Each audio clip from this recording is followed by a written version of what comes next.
Les mêmes gestes, la même facilité technique. Ces images filmées au caméscope ont beau être de mauvaise qualité.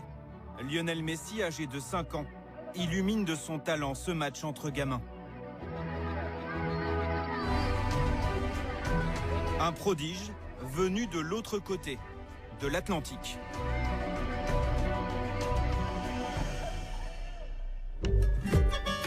Rosario, le fief du révolutionnaire Che Guevara, la 3e ville d'Argentine à 300 km au nord de Buenos Aires. Lionel Messi, né le 24 juin 1987 dans le quartier populaire de Las Heras. Le portail rouge là, c'est chez lui. Le jeune prodige grandit dans cette maison, entouré de ses parents, de ses 2 frères et de sa sœur. David Treves connaît très bien la famille Messi pour avoir vécu dans ce quartier, réputé difficile. À l'époque, Las Heras était un endroit humble, où les gens sont des travailleurs. Aujourd'hui, cela reste un quartier humble, mais c'est aussi un quartier parfois compliqué. À la fin des années 80, l'Argentine vient d'en finir avec la dictature militaire. À l'époque, certaines familles du quartier sont durement touchées par la misère. Mais pour Hernán Campagnolo, journaliste argentin qui suit depuis longtemps la famille Messi, ces derniers restent plutôt bien lotis. Son père, surtout, il avait un grand travail, une fabrique, une usine d'acier, la plus importante de l'Argentine. Il était comptable, il faisait plein de choses dans l'usine. Et voilà, c'était un contexte de classe moyenne. Rodrigo Messi, le frère de Lionel, ne s'exprime que très rarement. Mais il garde des souvenirs mémorables de cette enfance passée à Rosario. Lui, le confident, se rappelle parfaitement de l'objet favori de son cadet, un ballon de football. Enfant, il faisait des bêtises, et toujours avec un ballon. C'est un enfant qui vivait pour le ballon.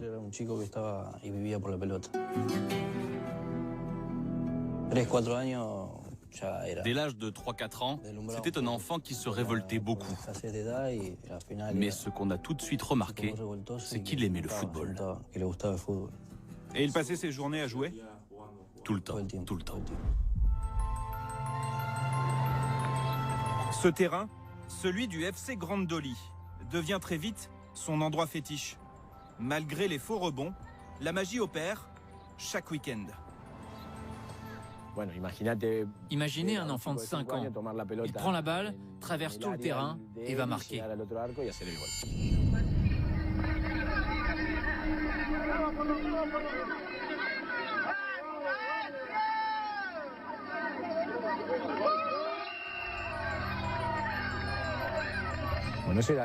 Ce n'était pas quelque chose de normal à voir. Les gens ont commencé à s'en rendre compte dans le quartier. Ils disaient, c'est le nouveau Maradona. Il captivait tous les gens du quartier. Pas seulement ceux qui, comme nous, vivions avec lui. Les gens venaient exprès assister au match de sa catégorie. Les gens se divertissaient en le regardant jouer. Le FC Grandoli, puis Central Cordoba. Mais très vite, ces équipes de quartier deviennent trop petites au regard de l'immense talent du jeune Messi. À 10 ans, il intègre le club le plus titré de Rosario, un club dans lequel a joué la référence absolue, le dieu, Diego Armando Maradona.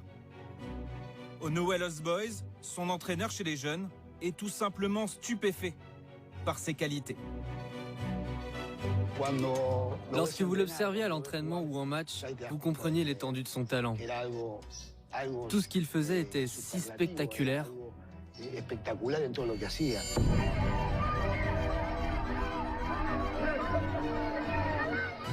Le parcours brillant de Lionel Messi pourrait être celui de n'importe quelle star du foot. Mais le jeune prodige de Rosario doit faire face à un problème rare.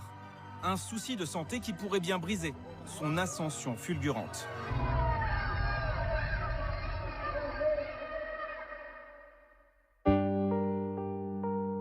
Sur cette photo, il paraît bien plus petit que ses camarades.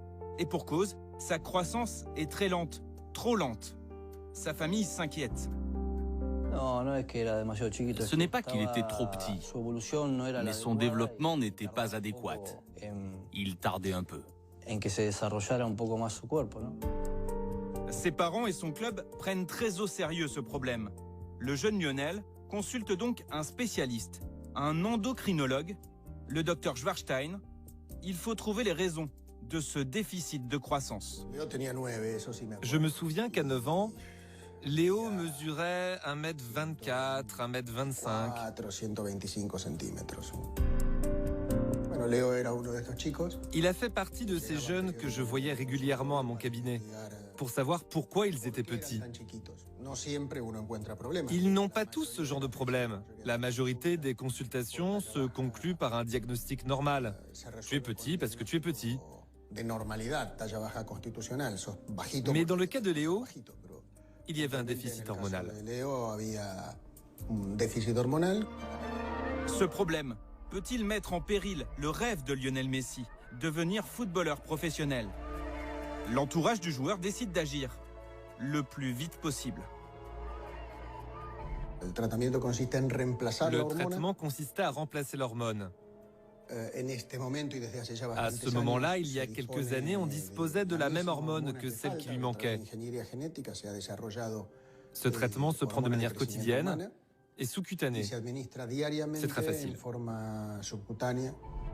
Des injections quotidiennes dans les jambes. Un traitement très strict pour un enfant d'une dizaine d'années. Comment Lionel Messi le vit-il? Il ne laisse rien transparaître devant ses proches.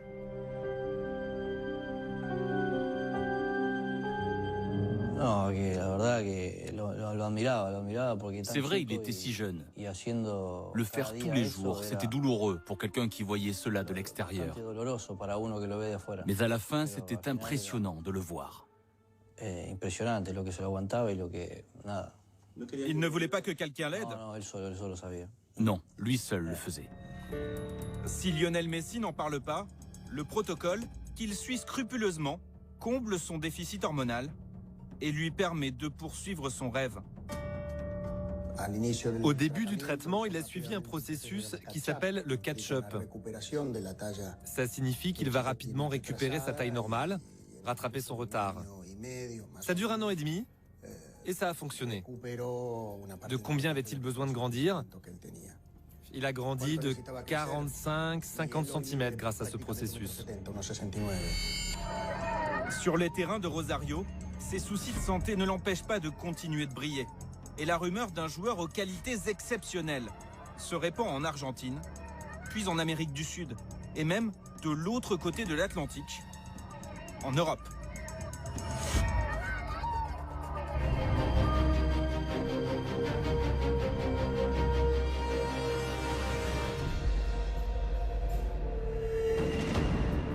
Barcelone, une des capitales du football mondial, le fief du mythique Barça.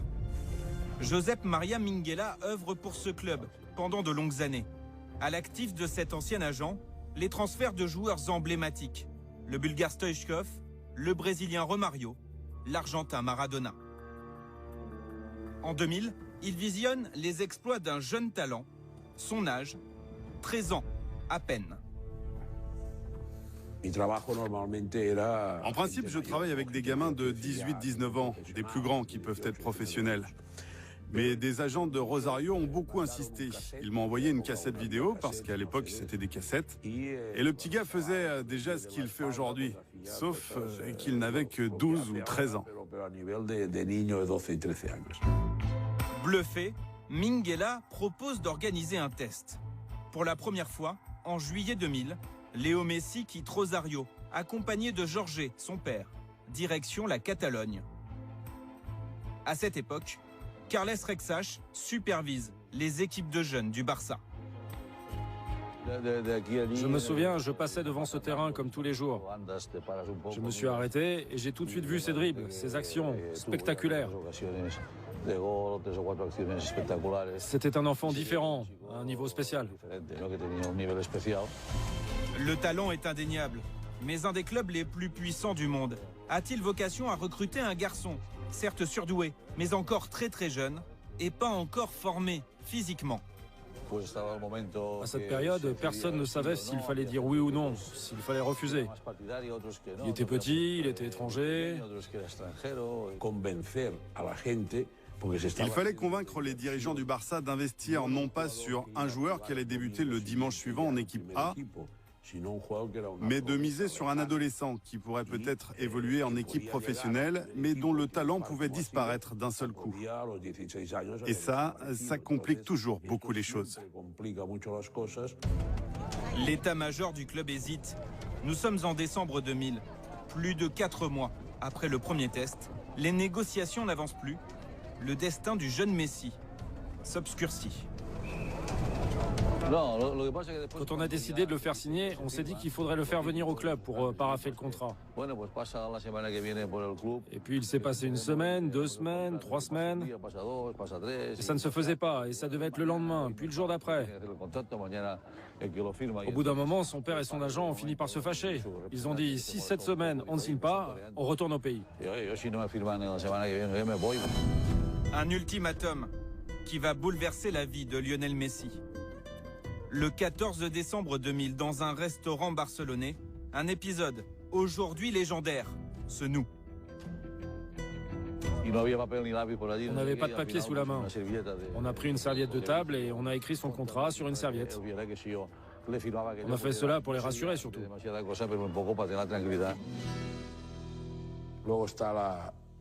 Tenez, regardez, ça c'est ce qu'on a signé la première fois entre la famille Messi, Carles Rexach et moi. Le destin d'un des meilleurs joueurs de tous les temps ne tient qu'à un fil, à un bout de serviette, sans aucune valeur juridique. J'écris moi, Carles Rexach, directeur technique au FC Barcelone, promet de faire signer Lionel Messi et de respecter cet engagement, et ensuite on a signé. Lionel Messi réalise son rêve, intégrer le centre de formation du FC Barcelone. Un engagement confirmé par un contrat en bonne et due forme, la garantie de voir son problème de croissance traité par les médecins du club. Ce n'était pas écrit dans le contrat, mais bien évidemment, il était logique que le Barça s'engageait à faire le nécessaire pour le développement du joueur, à entrer en contact avec les médecins espagnols, mais aussi avec les spécialistes de la croissance pour continuer son traitement. Et le FC Barcelone prenait évidemment tout en charge. On était fiers de cette nouvelle. C'était une bonne nouvelle. Nous étions tous ici en 2001, je m'en rappelle très bien. C'était un pas important pour lui et pour toute la famille. L'avenir semble prometteur pour Lionel Messi. Son ascension programmée dans un des plus grands clubs du monde.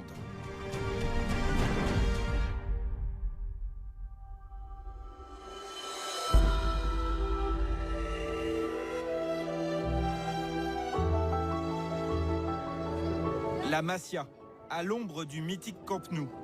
Ici sont élevés de futurs champions.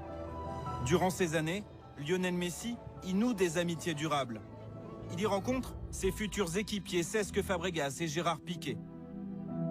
Il se rapproche aussi de Victor Vasquez. Ce milieu de terrain évolue aujourd'hui à Bruges, en Belgique. Mais il reste profondément marqué par son passage dans cette véritable institution barcelonaise. Vous savez, à la Masia, vous allez à l'école, vous rentrez, vous avez le déjeuner, ensuite une petite sieste, comme on fait tout le temps en Espagne. Puis vous allez à l'entraînement, puis vous rentrez et vous vous couchez.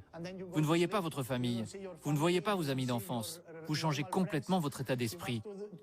Vous devez penser que vous devez jouer pour ça, pour le Barça. Il faut tout faire pour le Barça. Pour Victor Vasquez et ses camarades, être ici est un rêve.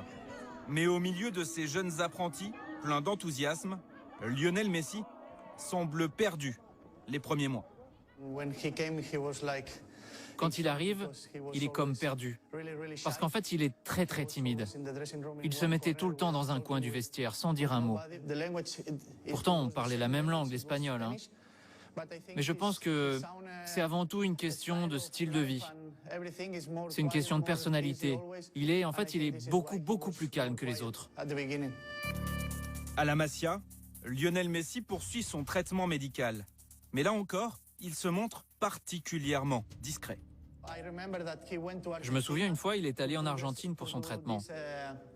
Puis après 4 ou 5 mois, il est revenu à Barcelone et il était un petit peu plus grand grâce à ce traitement.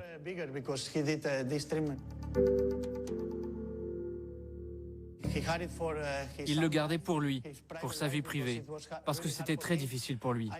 J'ai plusieurs fois essayé d'en parler, mais il me répondait « Je ne préfère pas parler de ça, car c'était difficile pour lui, difficile pour sa famille. » Timide, réservé, le jeune Argentin doit apprendre à vivre loin de ses amis et d'une partie de sa famille. Le joueur progresse, l'adolescent se forge un caractère. Il y a toujours des moments difficiles aussi, durant lesquels les enfants ont besoin de leurs parents. Ils souffrent plus que les gens ne le pensent. Le père va-et-vient entre Barcelone et Rosario. Il est là avec ses 2 frères. Sa maman, elle, reste en Argentine parce qu'elle se sent mieux à Rosario avec le reste de la famille. Mais de temps en temps, elle vient aussi ici, à Barcelone. Mais pour le jeune Messi, ce qui compte par-dessus tout, c'est de gagner le respect sur le terrain. Que ce soit avec un ballon ou ici, avec une orange, ses prouesses techniques en font très vite le leader incontesté. Nous avons fait 4 ou 5 saisons d'affilée sans perdre un match. C'était fou. Nous avons tout gagné. Parfois même, nous gagnions des matchs 20-0, peut-être même 25-0, et Messi marquait 10 buts et moi 5. C'était complètement fou. Avec Piqué et Fabregas, après 2 ou 3 mois, on se disait « Ce gars est incroyable. Il pourra faire ce qu'il veut et c'est sûr, il arrivera en équipe première, à coup sûr. » 77 matchs, 70 buts. De 13 à 17 ans, Lionel Messi survole les catégories de jeunes du FC Barcelone. Il franchit toutes les étapes avec une précocité rarement vue. Sur ces images, il a 17 ans et évolue en équipe réserve, mais les médias l'imaginent bientôt aux côtés des stars Samuel Eto'o ou Ronaldinho.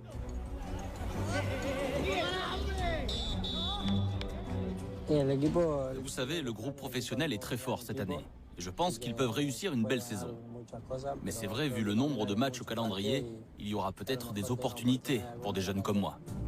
Désormais, la question n'est plus de savoir s'il va disputer un match officiel, mais en combien de temps il va devenir titulaire.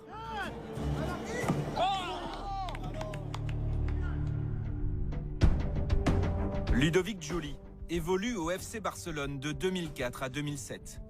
Le Français y soulève notamment la Ligue des Champions. Il voit aussi débarquer ce jeune espoir qui, quelques années plus tard, deviendra un redoutable concurrent. Le mercredi, en général, on fait une opposition, la A contre la B. Et on a commencé à le découvrir à ce moment-là, parce qu'il jouait avec la B. Mais il est encore jeune, il avait que 16 ans. Donc déjà, à l'époque, c'était énorme de pouvoir jouer, qu'il joue avec nous ou contre nous. Il marque tout de suite les esprits par sa conduite de balle. La vitesse et la technique, il l'avait. Après, on s'est dit oui, ça va être un bon joueur si il passe ces étapes qu'il devait passer avec la B et ensuite avec nous. Et comme toujours avec Lionel Messi, il franchit ces étapes naturellement grâce à son talent. 15 octobre 2004, il débute en championnat d'Espagne et bat un premier record, celui du plus jeune joueur à évoluer sous le maillot du Barça, à 17 ans, 3 mois et 22 jours. Quelques mois plus tard, il marque ses premiers buts, devenant le plus jeune buteur de l'histoire des Blaugrana. Rien ne semble pouvoir lui résister. Il arrive doucement. Il est arrivé quand il y avait Ronny, il y avait Eto'o, il y avait moi, il y avait Deco. Donc lui, il est arrivé, hop. Et quand Ronny, par contre, est parti, c'est là que on avait des attentes par rapport à lui. Mais on l'a préparé pour ça. C'est là qu'il a commencé à être constant et à être bon, à être très bon. L'Argentin prend toujours plus de place, il se montre encore plus décisif. Conscient de cette influence grandissante, un homme décide de bouleverser la hiérarchie, de construire toute l'équipe autour de lui.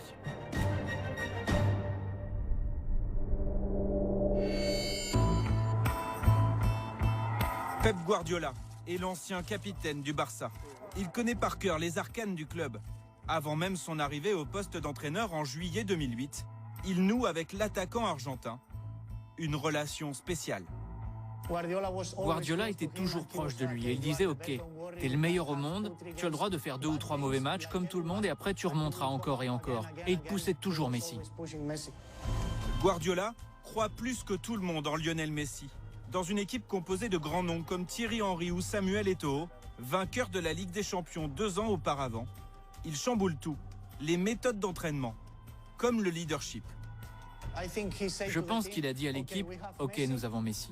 C'est le meilleur joueur au monde maintenant. Nous avons 11 joueurs sur le terrain, mais nous devons tous jouer pour lui parce qu'il fait la différence. » Autour de Messi, Guardiola choisit des joueurs avec un profil bien défini. L'objectif, mettre son attaquant vedette dans les meilleures conditions. Omar Da Fonseca commente la Liga depuis une dizaine d'années. Jouer pour Lionel Messi, cela demande des caractéristiques précises. Il faut surtout avoir une qualité technique de tout ce qui est passe et contrôle, vision. Il faut quelqu'un qui lui fasse du mouvement, qui lui libère un peu les espaces pour que justement lui il ait la liberté de pouvoir dire bon bah j'y vais ou je lui donne. Il lui faut du mouvement et quand il a du mouvement, ben, on voit qu'il réussit des choses incroyables. Une stratégie gagnante. Le Barça domine l'Europe. Lionel Messi est étincelant. Encouragé par les succès, Guardiola n'hésite pas à faire des choix encore plus radicaux. Alexandre Juillard a enquêté de longs mois sur Lionel Messi. Il a écrit avec Sébastien Fest ce livre, un livre dans lequel il décrypte notamment ses relations avec les autres stars du Barça. Plus il a pris de la place sur ce terrain, et plus en fait il a été revendicatif sur les choses qu'il voulait. La cohabitation s'est jamais bien passée avec les grands attaquants. Samuel Eto'o, il paraît que c'était très compliqué. Zlatan Ibrahimovic, là, c'est carrément, ça a été l'exemple type, quoi. Où il est face à une grande gueule, quelqu'un qui est charismatique, donc tout son opposé. Saison 2009-2010. Le FC Barcelone recrute à prix d'or Zlatan Ibrahimovic. Le Suédois attire sur lui les projecteurs et cela, Lionel Messi le vivrait très mal, au point d'avoir une réaction épidermique. Un jour, donc, il est dans le car après un match du FC Barcelone. Zlatan Ibrahimovic est en pleine bourre. Et donc, il sent qu'il perd du terrain. Donc, Lionel Messi décide d'envoyer un texto à son coach, Pep Guardiola, qui est quand même si lui, il est au 8e rang, Pep Guardiola est au 1er rang du bus, donc pas très loin, quoi. Il lui envoie un texto en lui disant, bon, bah, en gros, si jamais on veut plus de moi, bah, autant me le dire gentiment. Et puis moi, je ferai mes valises et je partirai. Un ultimatum à l'effet immédiat. Ça a été la fameuse révolution de Guardiola de décider de déplacer Lionel Messi de l'aile droite ou de l'aile gauche jusqu'au centre et de devenir un faux numéro 9. Et donc, par la même occasion, de virer, quoi, tout simplement, Zlatan Ibrahimovic. Les décisions fortes de Guardiola donnent des résultats qui vont au-delà des espérances. Depuis 2008, le Barça rafle toutes les compétitions ou presque. 2 Ligues des Champions, 2 Mondiales des clubs, 2 Supercoupes d'Europe, 2 Coupes d'Espagne, 4 titres de champion d'Espagne, 4 Supercoupes d'Espagne. Mais ce flot de succès a un prix. Lionel Messi s'expose énormément.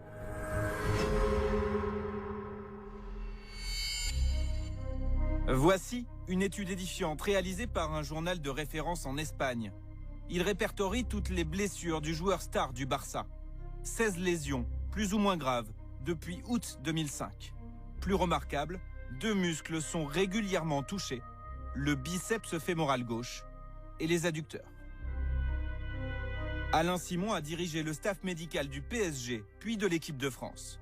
Existe-t-il un lien entre ces blessures récurrentes et le traitement hormonal suivi par Messi pendant son adolescence? Aucun. Je pense qu'il n'y a vraiment aucun rapport. Les hormones de croissance, quand elles sont utilisées chez les professionnels, chez les sportifs, dans tout sport confondu, puisqu'on en a entendu parler dans plein de sports, eh bien, elles sont utilisées pour renforcer la masse musculaire. Donc, pour renforcer la masse musculaire, la protéger. Et en fait, quand les gens utilisent les hormones de croissance, renforcent de façon anarchique leurs muscles, ils risquent plus sur les tendons que sur les muscles. Le muscle n'est pas forcément plus vulnérable parce qu'on a pris des hormones de croissance. Mais alors pourquoi Lionel Messi se blesse-t-il autant au même endroit et notamment aux adducteurs. Il se blesse plusieurs fois parce que d'abord c'est le muscle le plus sollicité, mais surtout parce que est-ce qu'on lui laisse le temps de cicatriser? Est-ce qu'on lui laisse le temps de se réparer? Est-ce qu'on lui laisse le temps de récupérer et de reprendre? C'est moins sûr. Lionel Messi dispute en moyenne 52 matchs par saison. Ces blessures seraient donc le contre-coup inévitable d'une carrière effrénée au plus haut niveau. Pour soutenir le rythme, prévenir des blessures, le Barça entreprend depuis près de 10 ans un travail de fond individualisé. Le staff surveille tout, de la récupération à l'alimentation, le péché mignon de Messi, lorsqu'il était jeune. Quand il est arrivé à la première équipe à Barcelone, qu'il venait sortir de la Masie, il était tout jeune. Il mangeait que des pizzas, des pâtes, des choses qu'un sportif professionnel il peut manger, mais pas tout le temps, pas beaucoup de légumes. Et c'est à ce moment-là, le Barça a mis un nutritionniste et tout a commencé à se complémenter. Juan Robro, ici à gauche, et pendant plusieurs saisons son préparateur personnel. Sa mission, donner à Messi un physique à la hauteur de son talent. Michael Jordan, Diego Maradona et pas mal des autres, ils avaient aussi un personal trainer. Et même un masseur, des gens qui sont 100% de son confiance, parce qu'ils passent tellement de temps avec eux, qu'ils les connaissent super bien, sa façon de se nourrir, de dormir, de s'entraîner. Il apprend à ménager son corps, à travailler en fonction de son gabarit atypique, 1,69 m pour 67 kg. Ludovic Giuli a la même morphologie que Lionel Messi, et cela nécessite d'être particulièrement attentif à la récupération. Quand on est de cette taille-là, ce qu'on a peur, c'est toujours de la déchirure. Parce qu'on a besoin de récupérer, on est tonique, on n'a pas besoin de nous travailler la vivacité, la vitesse tous les jours, ça sert à rien, on l'a en nous. Il faut juste que le muscle se repose bien, qu'on l'étire, qu'on essaye justement que dans la récupération, il y a un moment donné où nos jambes elles sont à 100%. Le résultat de ce travail saute aux yeux. À gauche, Lionel Messi en 2005, à droite, en 2014. Plus costaud, plus affûté, plus musclé, notamment au niveau des jambes. Jusqu'à 2008, il n'avait même pas des mollets, il avait plutôt des cure-dents comme aux jambes et assez menu. Là, on parle tout au début, lorsqu'il ne tenait même pas sur ses jambes, le côté résistance physique par rapport à l'impact, etc. Et il ne l'avait pas du tout. Maintenant, je crois qu'il a élargi les épaules, il a une espèce d'amplitude de corps qui lui permet encore mieux bonifier le côté technique. Et les Barcelonais le savent, un Lionel Messi à 100% physiquement peut leur offrir des moments inoubliables. 2011, sur le terrain de l'ennemi, le Real Madrid, il inscrit un des plus beaux buts de sa carrière. Conduite de balle, vitesse d'exécution, sang-froid devant le but, en une action, un concentré de Lionel Messi au sommet. En 2009, à 2 jours d'un match France-Argentine, Thierry Henry, alors équipier de Messi au Barça, décrit cette fameuse conduite de balle entre analyse technique et admiration totale. Léo a un dribble court que j'avais rarement vu avant. On a vraiment l'impression que son ballon est collé à son pied. Ça lui permet de pouvoir changer de direction à n'importe quel moment et d'effacer un joueur à n'importe quel moment.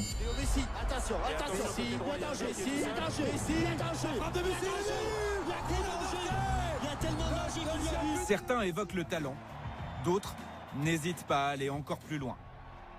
Bien sûr, c'est un don, l'assumer, l'exploiter, le dominer, il l'utiliser dans les séances qu'il faut. En plus, je dis de lui tout le temps, il a une espèce de souplesse des chevilles. Il arrive à manier.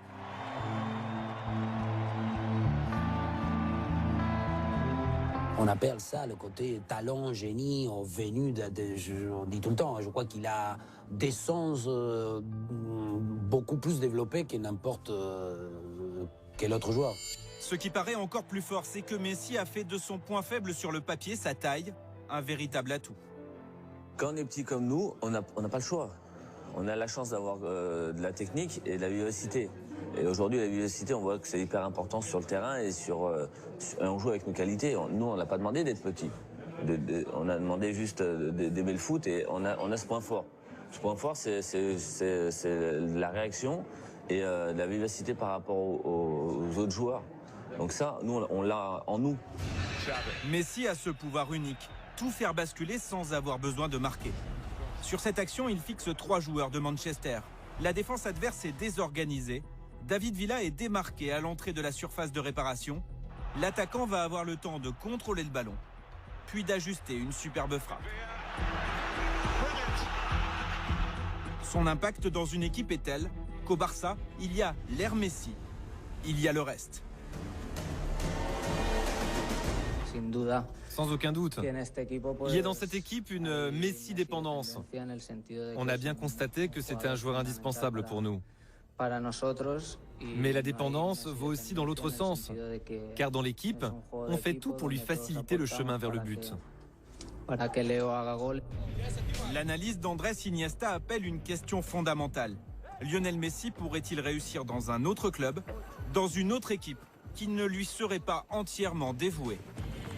S'il va en Angleterre, je continue à dire que le foot anglais, il est beaucoup moins rigoureux, moins insouciant dans tout ce qui est purement défensif, des stratégies. Les défenseurs, ils rentrent encore. C'est hors de question qu'en Angleterre, il y ait un défenseur central qui mesure moins d'1,90 m. C'est presque inadmissible. Qui dit tout ça, il dit une espèce de raideur, une espèce de lenteur pour se retourner. Donc, je dis que si Messi va en Angleterre, il fait un festival. Un immense joueur qui pourrait donc s'adapter à n'importe quel style de jeu, dans n'importe quel championnat. Juge les meilleurs. Je confirme ce que les gens disent, c'est un excellent joueur. Alors oui, encore une fois, ce n'est vraiment que du bonheur de voir un tel prodige sur le terrain. Bien sûr qu'il fait déjà partie de l'histoire du football. Alors oui, il a encore des choses à prouver. Il est très jeune, mais oui, encore une fois, il peut écrire les plus belles pages du football. Les 4 ballons d'or conquis par Lionel Messi résument bien sa place dans l'histoire du football.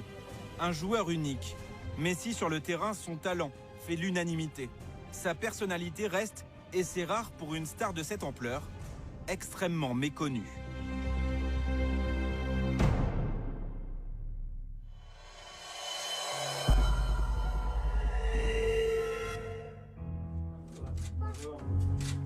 Enchanté, merci de nous recevoir chez toi. Merci. Et bienvenue chez le Ballon d'Or, le mieux élu de l'histoire. Un Lionel Messi fidèle à lui-même en toute simplicité, au moment de se voir annoncer le résultat d'un vote en forme de plébiscite. Profitez bien de cette séquence. Elle est extrêmement rare, car peu de télévisions sont autorisées à entrer au domicile de Lionel Messi.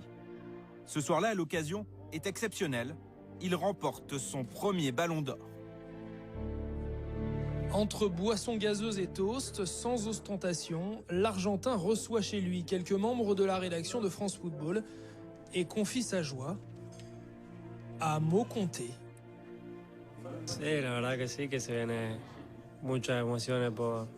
Je ressens forcément une grande joie pour beaucoup de raisons. C'est une grande émotion, un grand honneur pour moi de recevoir ce prix.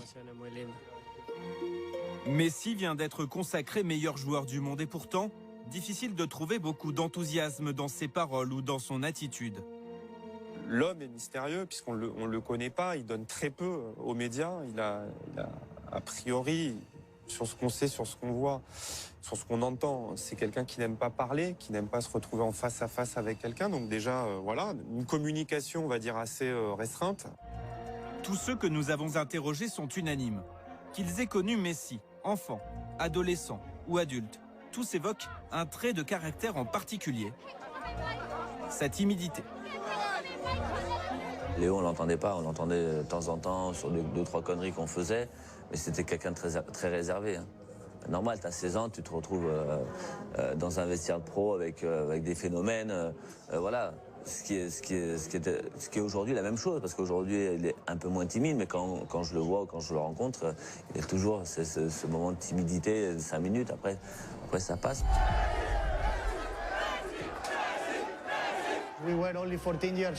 On n'avait que 14 ans. On allait au supermarché pour faire du shopping, on allait faire du bowling avec les amis. Mais comme je vous disais, il était vraiment très discret, il était timide. Il était toujours avec son frère et son père, donc il était vraiment très calme. Bon, ça lui arrivait de sortir parfois avec nous, mais franchement pas beaucoup. Et d'ailleurs, à l'époque, quand il est arrivé à la Masia et qu'il a commencé à jouer à Barcelone, dans la fameuse génération Piqué, Cesc, Fabregas, Piqué a un jour raconté qu'il se demandait s'il était muet ou pas. Donc c'est dire si il faisait profil bas, et ça n'a jamais été quelqu'un de très communicatif. Est-ce dû à ces années passées loin de l'Argentine, à ces moments difficiles vécus pendant l'enfance ou l'adolescence? Lionel Messi se comporte de la même manière qu'il soit à Barcelone ou chez lui, à Rosario. Moi, je le côtoyais tous les 28 décembre. Il fait en Argentine avec les associations, il réunit, etc. Je le côtoyais déjà 2-3 fois. Et c'est là où on s'aperçoit que c'est quelqu'un qui a du mal à pouvoir encore se forger. Vous lui dites s'il pleut, il sort, il va dire peut-être. Je veux dire, c'est quelqu'un qui n'est pas encore déterminé. C'est pas du tout quelqu'un qui, lorsqu'il rentre dans une chambre, dans une pièce, comme on dit, vous retournez. Si tu le vois, il est toujours, toi, il est à peu près petit, mais il fait encore plus petit. Tu le vois, tu lui dis vas-y prendre une photo, il y va. Toi, c'est un mec pas charismatique. Non, voilà, du tout. Messi l'atypique, un talent immense, mais une aura limitée en dehors du terrain. Dans un vestiaire comme celui du Barça, constitué de caractères bien trempés, force-t-il sa nature en prenant par exemple la parole avant un match? Alors peut-être aujourd'hui il le fait plus parce qu'il a le statut et peut-être qu'il a la confiance et que voilà, il a l'expérience en plus, mais c'est pas quelqu'un c'est pas un aboyeur, c'est pas quelqu'un qui va gueuler tout le temps. Discret dans le secret d'un vestiaire, Lionel Messi l'est aussi dans la vie. Il est une star dont les moindres gestes sont scrutés et pourtant, il parvient à parfaitement préserver son intimité.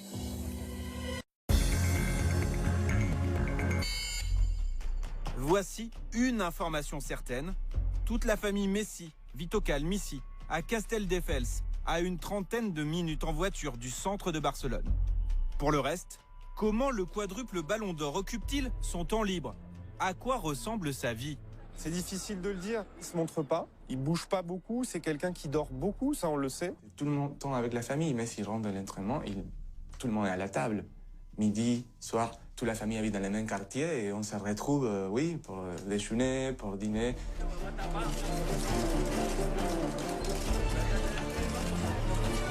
Que sait-on de sa vie privée? Que Lionel Messi est en couple avec Antonella Roccuzzo, ici en blanc, au centre de l'écran. Une amie d'enfance avec laquelle il a un fils, Thiago. Et c'est tout. Hors de question de faire chaque semaine la une des magazines. En cherchant bien, nous avons trouvé un article sulfureux. Il date de 2006, évoque une soirée qui serait pleine d'alcool, de sexe et de musique. C'est pas quelqu'un qui va aller sur tous les dance floors de Barcelone, c'est pas quelqu'un qui va aller boire plus que de raison, c'est pas quelqu'un qui va aller se marrer avec ses copains dans une boîte ou dans un bar ou dans un restaurant, c'est quelqu'un de très casanier. L'image de Messi, c'est celle du bon père de famille, concentré sur sa carrière sportive, discret sur sa vie privée. Un personnage sans histoire pour qui la famille est un véritable refuge. Les Messi, un clan avec un personnage central. Le chef de clan, c'est le père, Jorge Messi. Voilà, c'est lui qui gère tout. Il a toujours voulu le mieux pour son fils. Donc c'est lui qui a toujours vécu avec lui, qui l'a amené à Barcelone. C'est lui qui s'est battu pour que son fils signe un contrat. Un père omniprésent, tout comme Rodrigo, le grand frère de Lionel. Et cela dure depuis 14 ans, depuis ses premiers pas chez les jeunes du FC Barcelone. Son père et son frère étaient toujours là à l'entraînement. Ils étaient toujours avec lui. Il l'accompagnait à l'entraînement parce qu'il était toujours tout seul. Je me souviens aussi qu'il venait toujours à l'école avec son frère et son père. C'est une relation assez fusionnelle. Et son père, il est partout, même dans les entraînements, dans les matchs. Il voyage parfois avec l'équipe. Il est en contact direct tout le temps, lui, ses frères. On le voit avec la fondation Messi, petite implication dans les réseaux sociaux pour essayer de montrer la vie qu'il y a Messi. Son père, il est toujours à côté. Ses parents, ses frères, sa sœur ne se contentent pas de le soutenir les soirs de match. Via la fondation Messi ou la société Lionel Messi Management, ils donneraient leur avis sur tout. Contrat avec le club, contrat publicitaire, opération marketing. Et les décisions les plus stratégiques se prendraient en famille. Ça se débat à la table. Donc il mange les pâtes, les choses, les milanesas qui fait sa mère. Et c'est eux qui sont la voix et même les votes sur ce qui va décider et qui va faire Messi. Donc c'est très très important et Messi il les écoute et il a une confiance aveugle. Avant, on fonctionnait comme ça. On pouvait comprendre à l'époque des stars de foot des années 80 en Amérique latine qui avaient les mêmes fonctionnements. Maintenant, tout est beaucoup plus professionnel. Si on doit signer un contrat, on embauche un comptable. On les paye 3, 5, 7, 10%. Si on doit faire un contrat, on a un avocat. Est-ce la peur des mauvaises influences? Lionel Messi est-il surprotégé par sa famille, et notamment son père? Je pense pas que c'est. Il a pas forcément envie de tirer la couverture à lui, mais il a surtout pas envie de donner de l'argent aux autres. En fait, d'avoir l'impression que c'est grâce aux autres. Quoi. Pour lui, c'est son fils. Quoi. Je pense qu'il vénère son fils. Hein. Je pense que vraiment ça, c'est. Il idolâtre son fils comme son fils idolâtre son père. Un mode de gestion familiale assez atypique. Une image moins bling-bling, plus discrète qu'un Cristiano Ronaldo. Une stratégie qui porte ses fruits.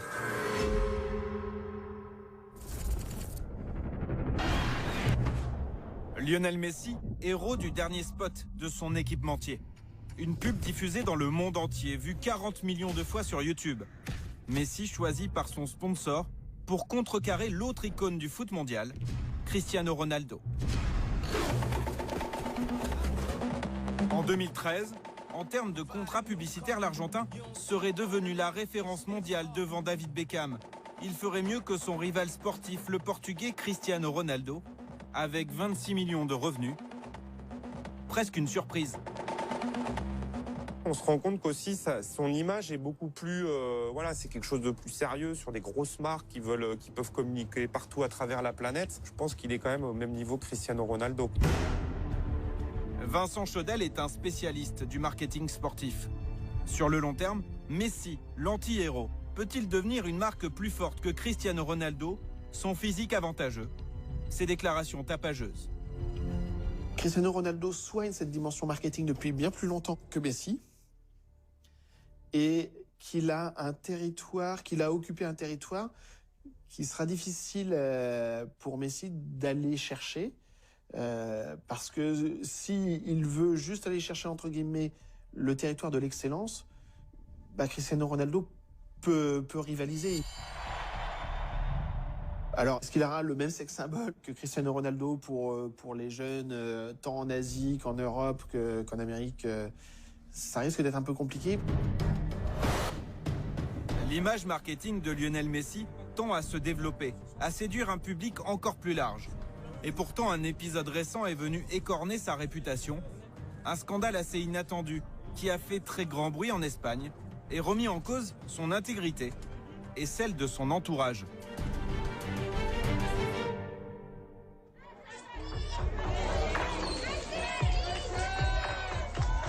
« 27 septembre 2013, Lionel Messi face au juge. Incroyable, la star du football, à l'image publique parfaite, doit répondre de l'accusation de fraude fiscale. Il aurait omis de déclarer ses revenus de droits d'image, estimés à plus de 10 millions d'euros. Une humiliation publique. » C'était un moment où en Espagne il y avait beaucoup de problèmes politiques et finalement Messi a fait les unes de tous les journaux pendant 2 semaines parce que c'était un voyou qui ne payait pas ses impôts. Donc il a été sali. Dans l'ombre de Lionel, c'est son père Jorge, lui aussi sur le banc des accusés, qui est jugé responsable par une partie des observateurs, un père qui n'hésite pas à dédouaner son fils en direct à la radio. Il n'a absolument rien à voir avec ça. Il n'y a pas lieu d'évoquer cette affaire. Ce sont mes affaires et mes avocats s'en occupent. Il n'a rien à voir là-dedans. Et si ce scandale illustrait les limites du fonctionnement des Messi, les limites du repli sur la famille? On est sur un problème fiscal, il n'a pas payé ses impôts, c'est pas lui le comptable, il va pas regarder les chiffres, il y a tellement de choses à gérer. Bon, ça c'est normal.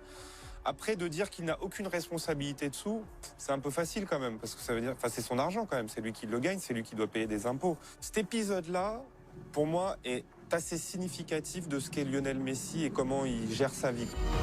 Lionel Messi est avant tout respecté pour ses performances sur le terrain. Il ne sera jamais une célébrité. Il cultive avant tout l'image d'une star du sport adulée partout dans le monde, mais paradoxe, rarement épargnée dans son propre pays.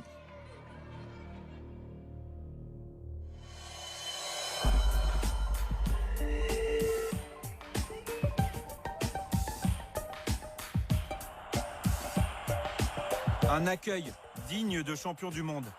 Nous sommes au lendemain de la finale du dernier mondial. Malgré la défaite 1-0 face à l'Allemagne, les joueurs argentins ont gagné le respect de tout un pays. Messi, capitaine d'une équipe vaincue, mais fantastique pour la presse argentine, et honoré par la présidente de la République. Je voulais vraiment ramener la Coupe du Monde ici et en faire profiter tout le monde. On a tout fait pour, on a tout donné. Mais ça n'a pas suffi. Malgré la défaite, je crois qu'on a rendu tout le pays heureux. Une Coupe du Monde en forme de revanche. Avant les unes élogieuses, le chemin a été long pour Lionel Messi, son histoire très tumultueuse, sous le maillot bleu et blanc.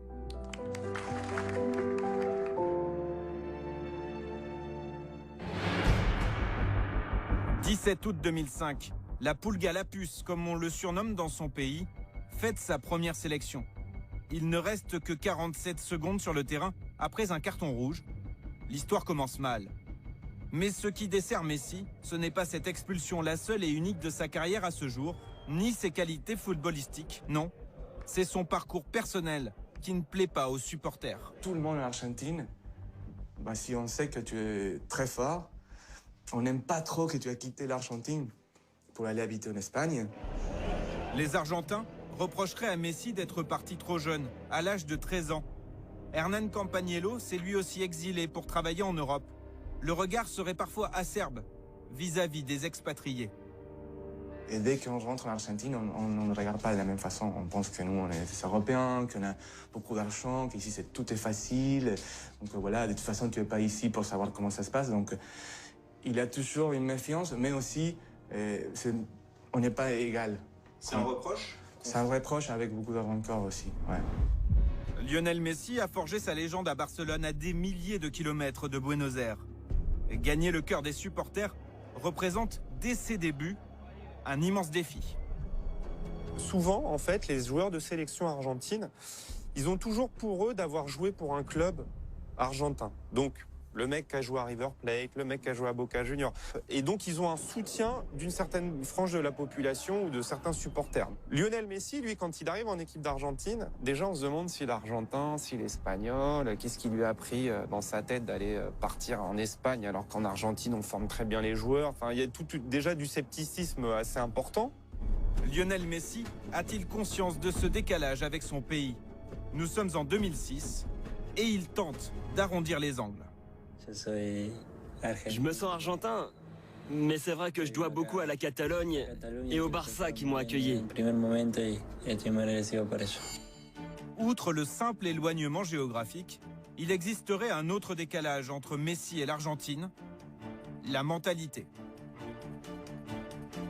C'est pas une grande gueule comme tous les Argentins. La plupart des Argentins, on est des descendances gestuelles, vocales, etc., avec une espèce de aura et des certitudes très bêtes. Lui, c'est pas ça. Lui, c'est quelqu'un d'encore, oui, trop calme. Si on attend de Messi le côté rageur, le côté chiffonnier, et c'est pas lui. Mais le football sud-américain réclame d'autres vertus moins techniques, plus physiques et mentales. Quand on fait des éliminatoires, une Copa América, quand on va jouer en Bolivie, en Équateur, on se fait rentrer dans la gueule, les stades, la pelouse, elle n'est pas toujours bien. Voilà, il a fallu aussi qu'il s'adapte à ce football-là, qu'il le découvre, puisqu'il ne le connaissait pas. Une approche du football plus européenne que sud-américaine. Une carrière menée depuis plus de 13 ans en Espagne. Voilà ce qui a longtemps porté préjudice à Lionel Messi. Mais le Barcelonais est aussi la victime indirecte d'un autre joueur, un autre numéro 10, le dieu des Argentins.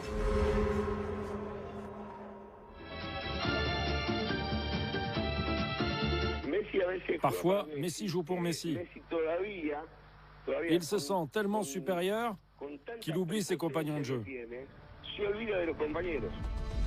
Septembre 2008. Après un piètre match nul contre le Pérou, Diego Maradona s'en prend violemment à Lionel Messi à la télévision. Les mots sont durs, encore plus quand ils viennent de l'idole de tout un pays. Messi, Maradona, les deux plus grands footballeurs argentins, l'histoire de joueurs très différents. Ils sont tous les deux numéro 10, ils sont tous les deux pas très grands, ils sont tous les deux gauchers, ils sont tous les deux argentins. Mais en fait, je pense que c'est les seuls points communs qu'ils ont. Sur le terrain, ils sont incomparables en fait, ces deux joueurs, quoi. Maradona, c'est certainement le plus grand magicien qui a existé, avec Ronaldinho peut-être, mais je veux dire, c'est vraiment un mec qui faisait beaucoup de choses avec le ballon. Et Lionel Messi, c'est le règne de la vitesse, quoi. C'est quelqu'un de supersonique avec le ballon. Donc c'est vraiment deux perceptions, deux époques différentes. Maradona, le fêtard qui sombra dans la drogue, Messi à la vie privée beaucoup plus rangée. Deux caractères, deux leaders incomparables. Disons que Maradona, c'était un magnifique, j'ai joué avec lui et tout, c'est un mec qui faisait ce qui est un truc de fou. Il avait ce qu'il faut rajouter dans le foot, le côté athlétique. Maradona, vous pouviez le mettre comme aventurier dans une équipe. Maradona, il pouvait aller dos au but, même s'il n'était pas non plus très grand. Tout ce qui est contact, friction dans le jeu des corps à corps, du dos, machin, Maradona, je dis pas qu'il aime ça, mais ça ne le gêne pas. Alors que Messi, du tout. Messi, c'est pas quelqu'un, si vous lui soufflez trop dans la nuque, dans les oreilles, il aime aller face à face pour éliminer, pour te provoquer, mais en partant face à l'adversaire, etc. Malgré des visions très différentes, Lionel Messi voue, comme beaucoup d'Argentins, une admiration totale pour son glorieux aîné, captivé très jeune par son charisme. Dieu, c'est Maradona. Non, on ne peut vraiment pas me comparer à lui, il est unique. Même si le football a changé, Maradona était et restera le meilleur joueur du monde. Deux stars si opposées, avec un orgueil de champion, peuvent-elles s'entendre? Pendant près de 2 ans, de 2008 à 2010, ils se côtoient en sélection. Messi en est la star montante et Maradona, l'imposant entraîneur. C'était un peu difficile, comme toujours avec Diego, la relation entre Messi et Maradona, parce que au début de son travail comme entraîneur de l'équipe argentine, Maradona, il voulait garder le centre de la scène. Et il disait que c'était pour absorber un peu la pression des joueurs, mais finalement, il a fait plus petit les joueurs. Donc tout le monde avait peur, surtout qu'il a appelé 110 joueurs dans un an. Comment on peut savoir à qui on va faire la passe les prochains matchs? Donc Messi, il ne se sentait pas protégé et Messi, on a besoin de lui donner des câlins tout le temps, avec des gestes, mais avec des mots, et les faire sentir important.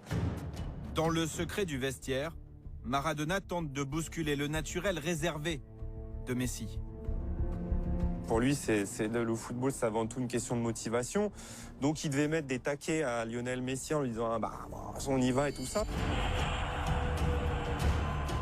En plus, il a fait, moi je pense, une erreur assez grave, Diego Maradona, c'est qu'il lui a donné le brassard de capitaine et il n'était pas prêt à prendre le brassard de capitaine à ce moment-là, en 2010, avec la génération argentine qui avait. Et je pense que ça l'a vraiment mis très très mal à l'aise, Lionel Messi. D'ailleurs, il y a beaucoup de gens qui racontent que de temps en temps, Maradona essayait de le mettre en avant dans le vestiaire, faire un discours un peu de haranguer ses coéquipiers avant le match. Et il paraît qu'il était tétanisé devant ça.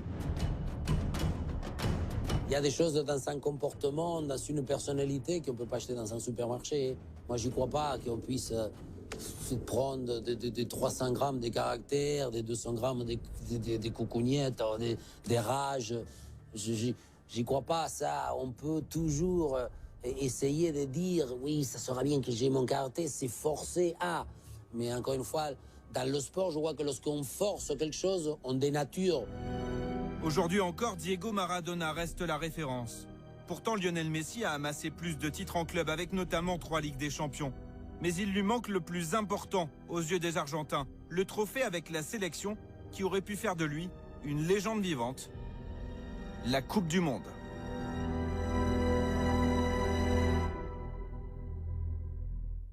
Tout le pays compte sur un homme. Un quadruple ballon d'or, déjà 4 fois buteur dans la compétition.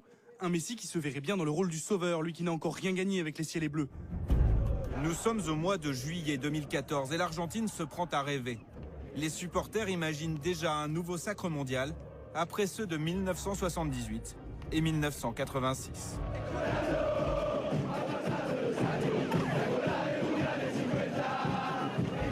Sur cette compétition, Lionel Messi devient le leader tant attendu.